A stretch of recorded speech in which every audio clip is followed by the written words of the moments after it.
Few instructors have mentored and advanced the tennis careers of thousands of players, including some of the biggest names in Southern tennis, as well as several top 100 players, all while working at the USTA and running a successful business within the sport.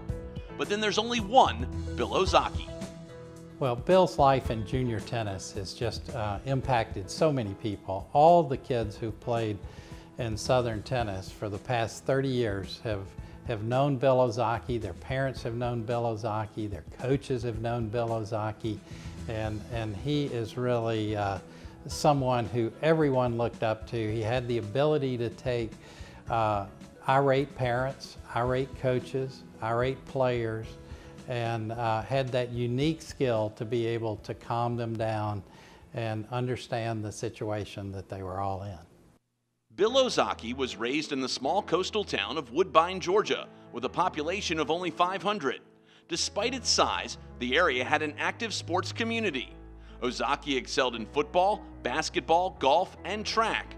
But to learn the game of tennis, he traveled up to Jekyll Island to take lessons from longtime teaching pro Tommy Bean. Didn't play tennis, played football first, and I think his football career had a lot to do with his tennis. I think he actually got hurt and then started playing tennis.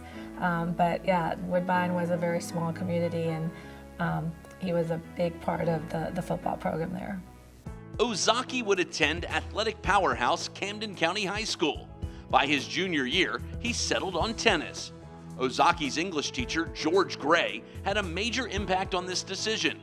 He provided the opportunity to play almost daily and even lined off a court in the gym so Ozaki could follow his passion. I think that's why he's like he is, because George did get him into the game like that and mentored him like he does all these hundred thousands of players that he's mentored. So I think that has been an impact on Bill's life in general, how he lives his life. The dedication paid off. In 1971, Ozaki laid claim to the Georgia High School Association's AA state singles title.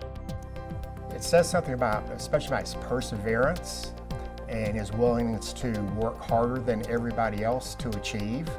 And that has been shown in his life's work. Bill Ozaki went on to play tennis at DeKalb College, now Perimeter College at Georgia State. He did play at Perimeter College, which was then DeKalb College, and was an excellent tennis player, and played in many state tournaments, had rankings, was one of the top players in the state when he was playing collegiately. Shortly after his time at DeKalb College, Ozaki was hired as the first full-time tennis director at the Hidden Hills Country Club in Stone Mountain, where he remained from 1975 to 1985.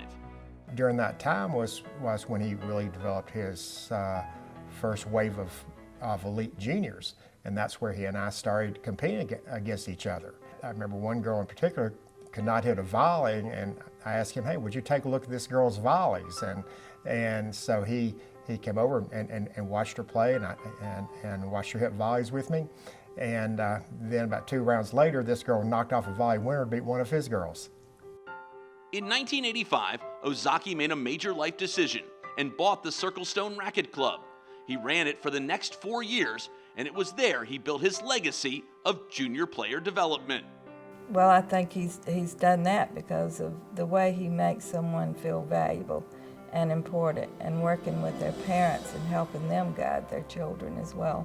So I think he's been invaluable to so many of those players, and he enjoys doing it, and he makes you feel so special.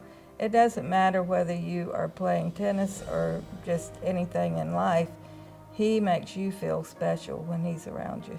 Well, I think Bill was probably ready for that after 8 to 10 years as the director at Hidden Hills, to have his own club and have his own following, and something that he really enjoyed in his time as ownership at Circle Stone. His programs have included hundreds of USTA and ALTA teams, as well as a strong junior academy that produced many collegiate players. He's also mentored many of the bigger names in Southern tennis, including Robbie Ginepri, Melanie Udan, and Brian Vahaley. Bill's connection with all the top players in the South was always there, and Bill was one who saw players with need, and he really encouraged the Patrons Foundation to step up and make contributions to these players.